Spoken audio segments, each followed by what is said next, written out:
기도하겠습니다. 하나님, 지난 또 3개월의 가정 동안 우리 귀한 지체들 한 명 한 명 듣지 못했지만 주님의 은혜 가운데 품어주시고 또 이미 준비되어 온 귀한 지체들을 더 기름 부어주시니 감사합니다. 하나님, 참 건강한 교회, 또 주님 부르신 교회를 만나는 것은 인생의 큰 축복인데 정말 하나님께로 수직이동되는 귀한 삶이 되게 하시고, 특별히 이 시간 말씀을 나눌 때 성령께서 함께하여 주시고 하나님의 마음을 풀어주셔서 우리가 더 주님 안에 자유할 수 있도록 주님 기름 부어 주시옵소서. 예수님의 이름으로 기도합니다. 아멘. 창세기 강해 오늘 바로 이어가도록 하겠습니다. 저희가 지난주에는 이제 하나님께서 타락 이후에 아담을 찾아오셔서 대화하시는 부분을 나누었습니다. 기억나십니까? 그래서 두 가지를 물어보셨죠. 첫 번째가 누가 너의 벗었음을 알렸느냐, 두 번째는 네가 먹었느냐 물어보시는 거예요. 그 하나님의 질문은 굉장히 복잡해 보이는 아담의 문제를 단순화시켜주는 거죠. 아담은 하나님께로 첫 번째로 그 모든 원망을 돌립니다. 하나님이 주신 하와, 그 다음에 두 번째 책임을 하와에게 전가해요. 자기의 눈에 보이는 책임을 질 사람은 하나님과 하와밖에 없어요. 그러나 하나님의 그 질문은 뭐냐면 누가 너의 벗었음을 알렸느냐, 그 대답이 무엇입니까? 사단이죠. 어디로부터 온 것인지를 확실하게 말씀하시고 결과로서 네가 그것을 먹었느냐, 어떤 이유에도 불구하고 내가 그 언약을 어겼다라는 것에 대해서 하나님 말씀해 주시고 계신 거예요. 그래서 놀라운 것은 뭐냐면 그 본문에서는요, 아담의 눈이 밝아졌다라고 나오지만 사실 대답하는 아담을 보면 죄에 대해서는 눈이 밝아졌지만 하나님에 대해서는 눈이 어두워진 모습을 볼 수 있습니다. 대답을 못 하거든요. 그렇죠? 하와와 하나님께 그 모든 것을 돌립니다.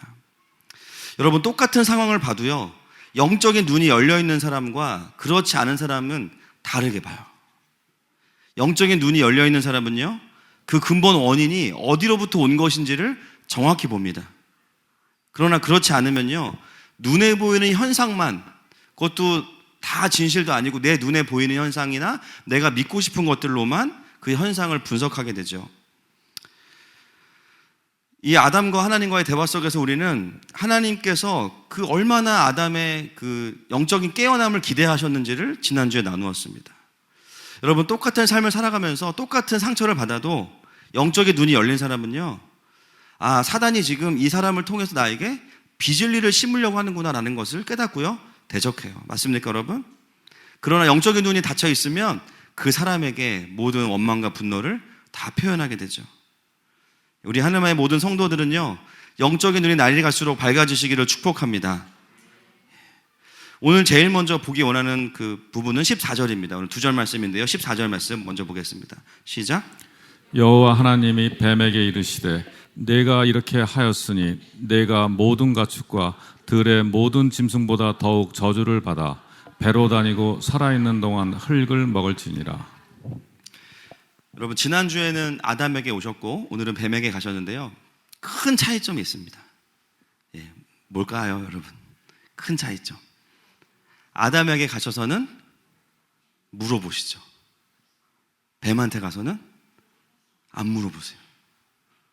안 궁금하신 거예요. 뭐가? 이미 하나님은 사실 아담에게 오실 때도 아담이 범죄한 것을 알고 계셨어요.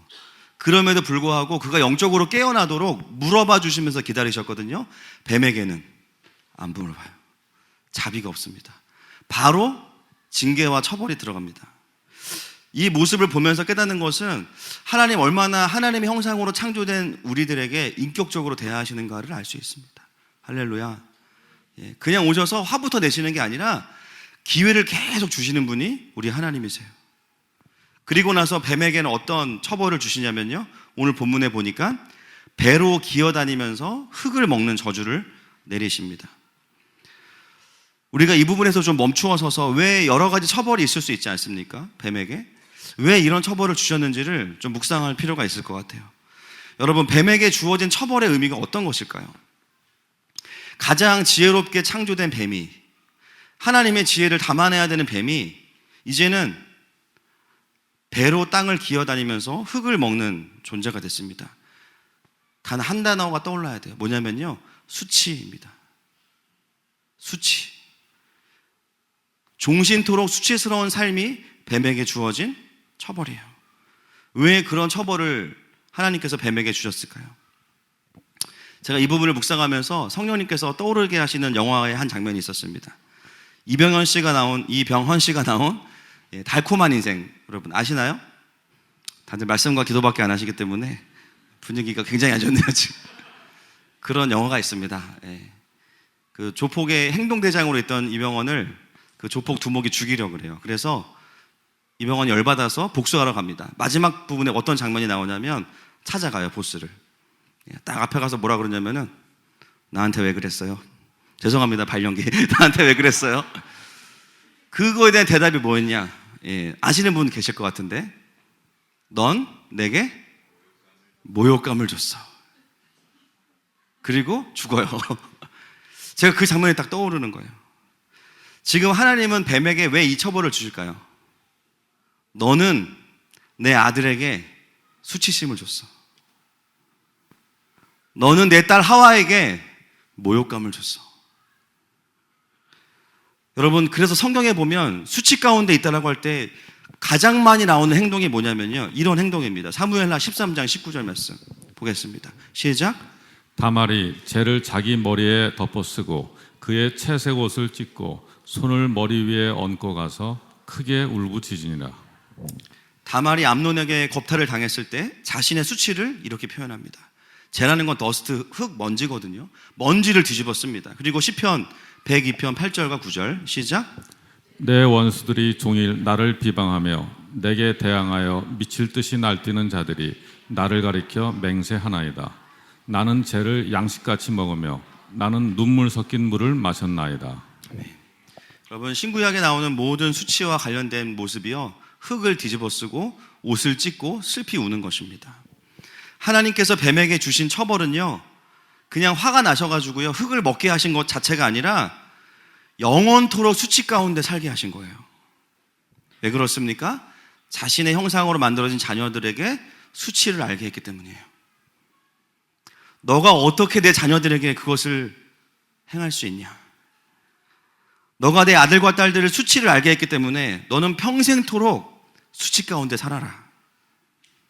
여러분, 지금 어떤 상황이냐면 아담과 하와가 큰 잘못을 한 상황이에요.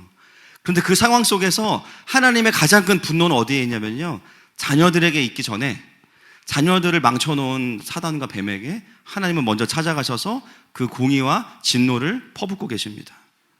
뱀은 하나님의 자녀를 망가뜨린 것 때문에 엄청난 대가를 치르게 돼요.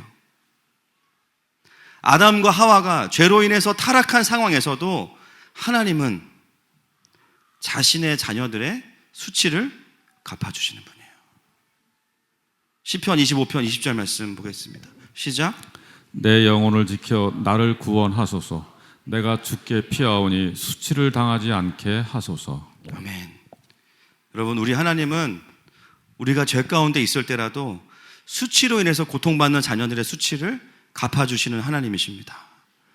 뿐만이 아니에요. 다다음 주에 보겠지만 여러분, 그 수치를 느끼고 있는 아담과 하와에게 하나님께서 어떻게 하십니까? 뱀을 처벌하시고 나서 양을 잡으셔서 가죽옷을 지어 입히신 거예요. 너네가 선악과 따먹었으니까 그 수치 너네가 알아서 해. 나는 몰라. 너네 잘못이야. 그렇게 하지 않으시고 양의 가죽을 잡으셔서, 양을 잡으셔서 그 수치를 가려주시는 분이 하나님이세요. 자녀의 수치는 갚아주시고 자녀의 수치는 가려주시는 분이 하나님이십니다. 여러분, 그 양의 가죽이 누구입니까? 예수 그리스도예요. 여러분, 이런 경우가 어디 있습니까? 하나님이 사람이 되셔서 우리를 위해 죽으시고 우리의 수치를 가리셨어요. 복음은 우리의 수치를 그분이 가져가셔서 본인이 받으셨다는 것이에요. 우리의 수치를 본인이 당하신 거죠. 그것이 바로 복음인 줄로 믿습니다. 여러분, 때로 우리가 살아가다 보면요, 상처가 많고 혼의 왜곡이 많은 경우에는요, 사랑을 받아도 사랑으로 받아들이지 못하는 경우가 있습니다. 저도 그런 시간들이 많이 있었어요. 막 불안해하고 언제 이 사랑이 끝날까? 그리고 혹시 나에게 다른 것을 요구하는 것은 아닐까? 그런데 하나님 어떤 분이시냐면요, 죄 가운데 있을지라도 그 사랑을 철회하시지 않으시는 분이십니다. 완전히 수치에 쩔어 있는 아담과 하와를 품으시는 분이 바로 하나님이세요. 언제까지 우리를 품으실까요? 끝까지 품으세요. 그 혼의 왜곡이 풀어질 때까지 품으세요. 할렐루야. 우리가 주님을 믿을 수 있는 이유는 잘할 수 있기 때문이 아니죠. 맞습니까? 그분의 영원한 사랑이 있기 때문입니다. 때로 우리가 예수님을 믿을 때요, 그런 고민할 수 있어요. 어쩌면 내가 이제 주님을 사랑을 알았는데 그분을 실망시켜드리면 어쩌나, 내 삶을 좀 그분께 잘 드리고 싶은데 실수하면 어쩌나, 그런 염려가 앞서서 예수님을 믿기 힘들어 하시는 분들도 많이 보게 됩니다. 저는요, 단순해서 그런 고민 안 했어요. 잘할 거라고 생각했어요. 제가 그런 고민했으면 영접을 안 했을 수도 있어요. 난 잘할 거야, 세계 선교 내가 다 할 거야, 주님 이제 쉬고 계세요, 그동안 힘드셨죠? 웬걸? 그죠? 구원의 감격이 끝나기도 전에 사고를 치고 다니는데요, 수많은 사람들을 실족시키고 제 의로 다른 사람들을 판단하고 여전히 죄 가운데 거하는 저를 보면서 그럴 수 없구나라는 것을 깨닫게 됐습니다. 그런데 그 시간을 통해서 깨달은 게 있다면 뭐냐면, 내가 잘할 때만이 아니라 오히려 잘 못할 때, 나에게 실망할 때, 내 한계에 부딪힐 때, 그때 더 하나님의 도우심이 빛을 발해요. 할렐루야. 내가 할 수 없다는 것을 깨달을 때, 그때 더 하나님이 필요하고 그분의 일하심을 보게 됩니다. 처음에는 혈기가 가득해서 주님을 섬기겠다고 했지만 시간이 지나면서는 그 혈기는 빠지고 하나님의 하나님 되심으로 인해서 그분을 더 따라가게 될 수 있는 것입니다. 할렐루야. 여러분, 우리 하나님은 우리의 수치를 부끄러워하는 분이 아니시고요, 오히려 그것을 갚아주시고 그것을 덮어주시는 하나님이십니다. 15절 말씀 넘어가겠습니다. 시작. 내가 너로 여자와 원수가 되게 하고 내 후손도 여자의 후손과 원수가 되게 하리니 여자의 후손은 내 머리를 상하게 할 것이요 너는 그의 발꿈치를 상하게 할 것이니라 하시고. 아멘. 우리가 보통 이 본문을, 이 15절을 뭐라고 부르냐면 원시 복음이라고 부릅니다. 벌써 창세기부터 예수님이 나와요. 여러분, 본문에 어디 예수님이 계시죠? 여자의 후손. 로마서 16장 20절 말씀 보겠습니다. 시작. 평강의 하나님께서 속히 사탄을 너희 발 아래에서 상하게 하시리라. 우리 주 예수의 은혜가 너희에게 있을지어다. 아멘.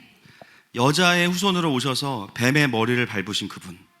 1부 때 이 설교를 했더니 저희 교회 장로님 중 한 분이요, 3나눔을 해주셨어요. 본인이 젊으셨을 때 뱀에게 물리신 적이 있대요. 발뒤꿈치를. 20일 동안 병원에 계셨는데 살아서 주의 영광을 보고 계십니다. 발뒤꿈치를 상한다고 해서 죽지 않습니다, 여러분. 그러나 뱀의 머리를 밟으면 뱀은 죽어요. 할렐루야. 여러분, 이미 3장 15절부터 예수님이 등장하시면서 영적 전쟁의 중요한 원리들이 여기에 다 풀어지고 있어요. 우리가 15절을 원시복음이라고 이미 알고 있지만 거기서 끝이 아니라 여기에는 또 다른 깊은 의미들이 있습니다. 에베소서 6장 12절 말씀 같이 보겠습니다. 시작. 우리의 씨름은 혈과 육을 상대하는 것이 아니요 통치자들과 권세들과 이 어둠의 세상 주관자들과 하늘에 있는 악의 영들을 상대함이라. 아멘. 벌써 이 개념이 바로 이 15절부터 나옵니다. 여러분, 본문을 보시면요, 여자와 뱀의 관계를 뭐라고 설정해놨습니까? 원수라고 설정해놨습니다. 이건 하나님이 정하신 거예요. 그러니까 나는 사단이 불쌍해 이런 거 생각하시면 절대 안 돼요, 여러분. 나는 사단에게 복음을 전해야지 이러시면 절대 안 됩니다.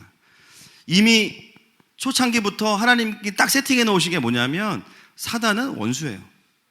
한 번도 전략이 변한 적이 없고요, 그들의 목적은 뭐냐면 계속해서 사람을 넘어뜨리고 하나님을 왜곡시키고 하나님과 사람 사이를 갈라놓는 것이 사단의 모든 전략의 목표죠.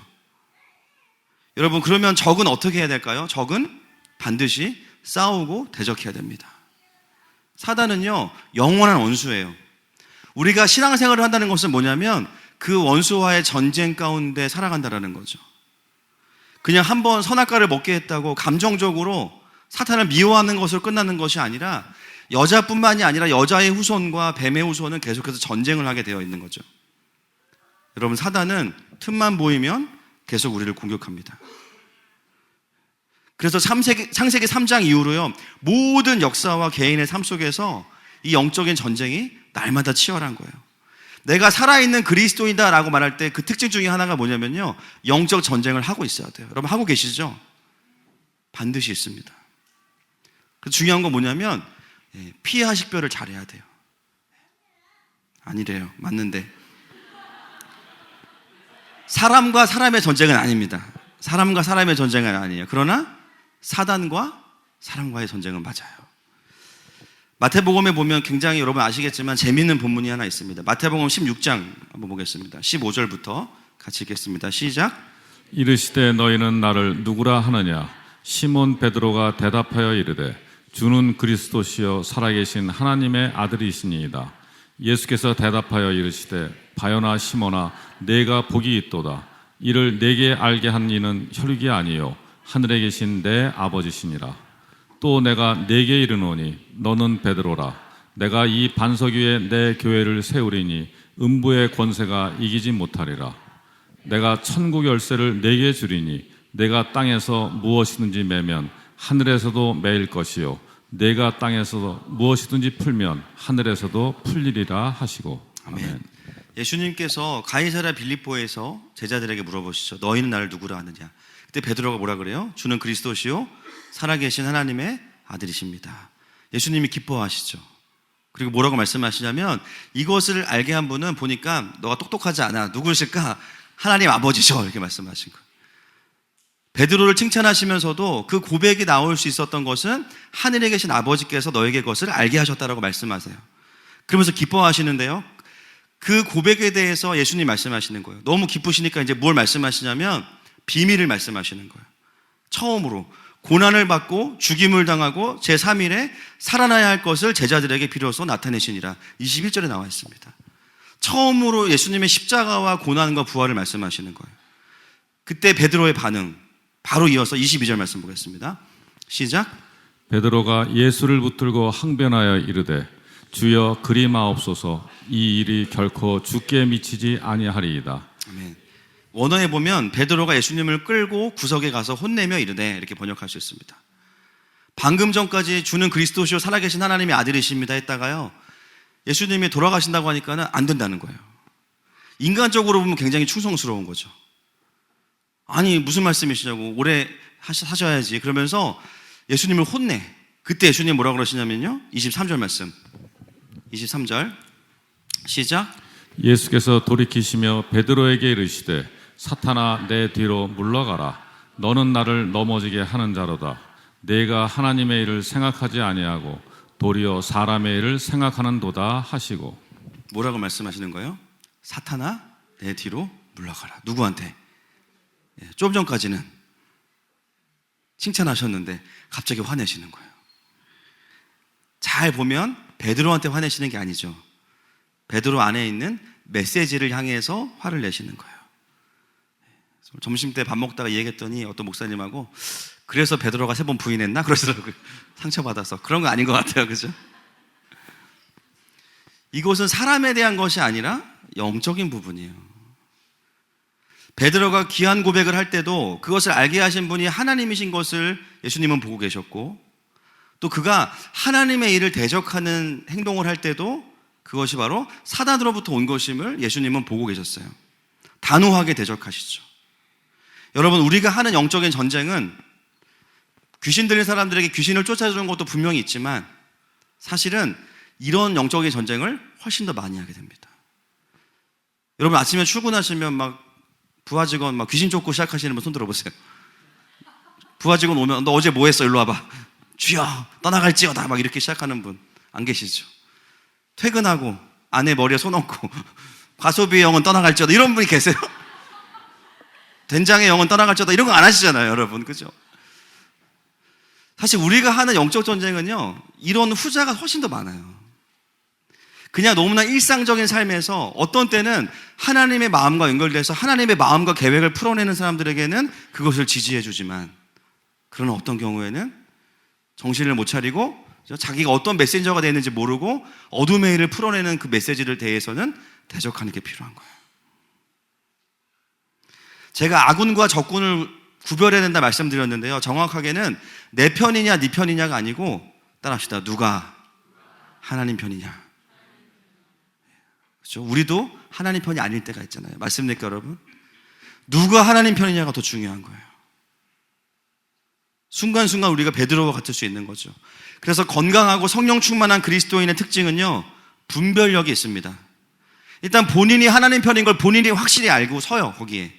그 다음에는 다른 사람을 향해서 사람이 아니라, 현상이 아니라 그 뒤에 있는 어둠을 분별하게 됩니다. 그래서 비진리는 대적하고 진리는 받아들이는 거예요. 우리 가운데 이런 분별이 있기를 축복합니다. 그러면서 15절에서는요, 그 원수와의 전쟁의 결론도 이야기하고 있어요. 여러분, 여자의 후손이 결국은 뱀의 머리를 상하게 합니다. 누가 이긴다는 거죠? 여자의 후손, 예수님이 이기신다는 거예요. 할렐루야. 뱀은 그저 발꿈치를 상하게 합니다. 병원에 20일 정도 입원할 정도로만. 그런 예수님은 사단의 머리를 밟으세요.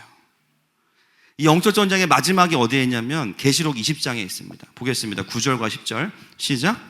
그들이 지면에 널리 퍼져 성도들의 진과 사랑하는 성을 두루매 하늘에서 불이 내려와 그들을 태워버리고 또 그들을 미혹하는 마귀가 불과 유황못에 던져지니 거기는 그 짐승과 거짓 선지자도 있어 세세토록 밤낮 괴로움을 받으리라. 아멘.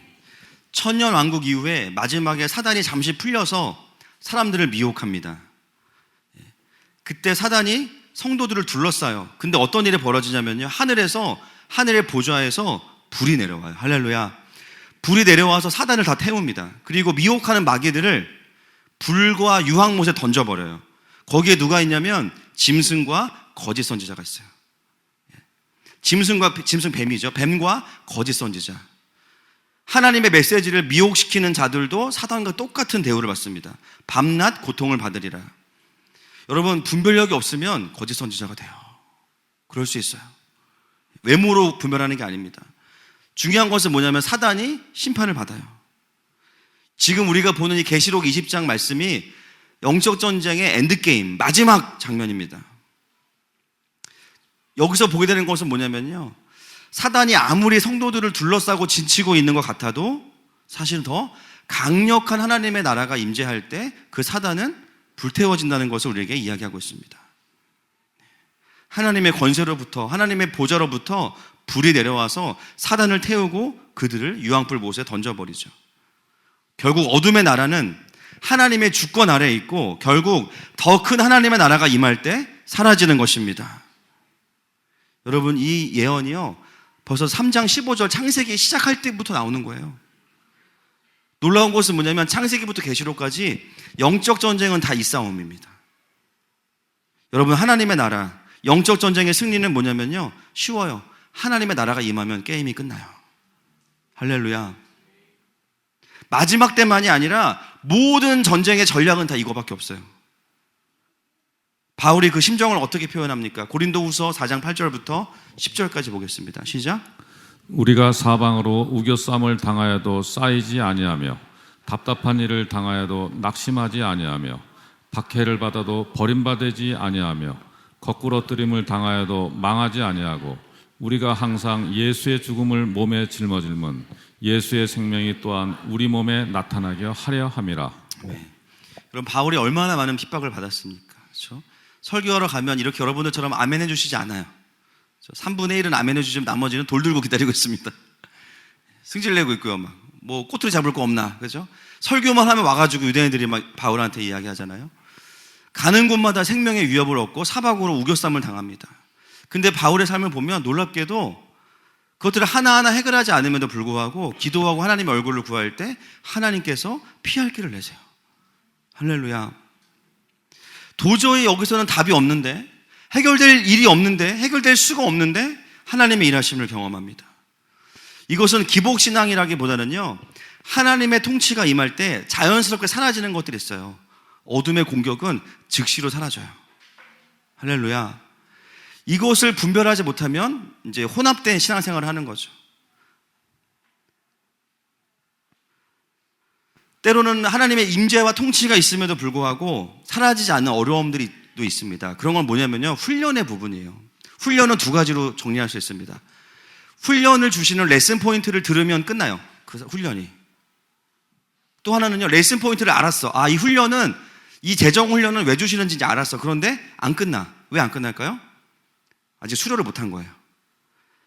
그 의도를 알았지만, 하나님의 마음을 알았지만 버티고 훈련받으면서 성장해야 될 부분이 있어요. 안 끝나요. 네 번째, 하나님의 임재가 있음에도 불구하고 훈련도 아닌 것 같은데 끝나지 않는다. 이건 뭘까요? 나만의 문제가 아닌 거예요.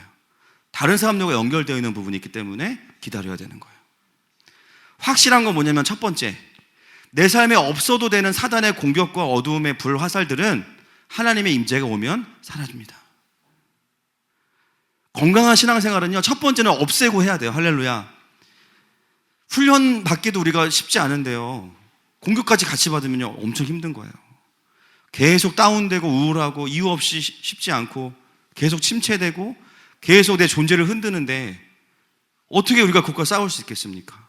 하나님의 나라가 임할 때 자연스럽게 소멸되는 것들이 바로 그런 것들입니다.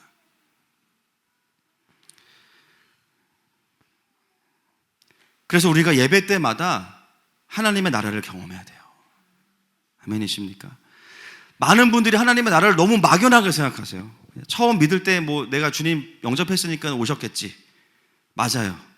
마지막에 계시록 20장 엔드게임에서 끝났겠지. 맞아요. 그런데 그 사이에도 계속 하나님의 나라가 임해야 돼요. 할렐루야. 왜냐면요, 주권이 계속 바뀌어요. 주님은 주님이신데, 할렐루야, 내가 그 주님과 연결되어 있는 게 아니라 계속 마음이 주님을 잡았다가 세상을 잡았다가 주권이 계속 바뀌니까요, 존재 안에서의 하나님의 나라는 왔다 갔다 하는 거예요. 예배가 왜 중요합니까? 다시 그것을 회복하는 것입니다. 그래서 어느 순간 우리가 뭘 경험하게 되냐면, 오늘도 많은 분들이 간증을 하셨지만 뭔가 일주일 동안의 삶이 힘들었어. 근데 딱히 크게 한두 가지의 이슈는 또 아니에요. 보면은 지분이 여러 군데야. 남편 10%, 자녀 20%, 그죠? 시어머니 45%, 이렇게 막 있어요. 그죠? 또 나라에 20% 막 이렇게 있어요. 지분이. 그래서 딱히 어떤 문제 가지고 기도할지 모르겠지만 마음이 어렵고 묶여 있어. 근데 예배 중에 그 문제들을 가지고 사실 이슈 파이팅도 안 했어. 기도도 안 했어. 그냥 주님의 얼굴을 구했어요. 근데 신기한 건 뭐냐면, 예배를 드리고 나면 괜찮아요. 답이 안 보이던 문제들이 예배 드리고 나니까 어느 순간 하나님이 지혜를 주세요. 할렐루야.